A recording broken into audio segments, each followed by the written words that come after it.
PTI को एक और झटका, मुराद सईद ने टिकट वापस कर दिया। अदालत ने कागजात नामजदगी की दरखास्त निपटा दी। पेशावर हाईकोर्ट ने पीटीआई रहनुमा मुराद सईद के कागजात नामजदगी मुस्तरद होने के खिलाफ दरखास्त निपटा दी।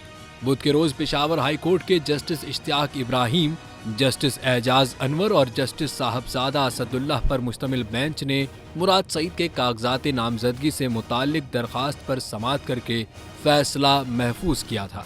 ताहम आज समाअत के दौरान मुराद सईद के वकील ने अदालत को बताया कि दरखास्त गुजार ने टिकट वापस कर दिया है।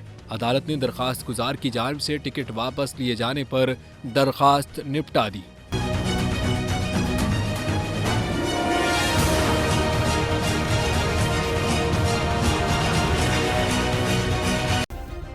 सब्सक्राइब करें और बेल दबाएं ताकि कोई खबर रह न जाए।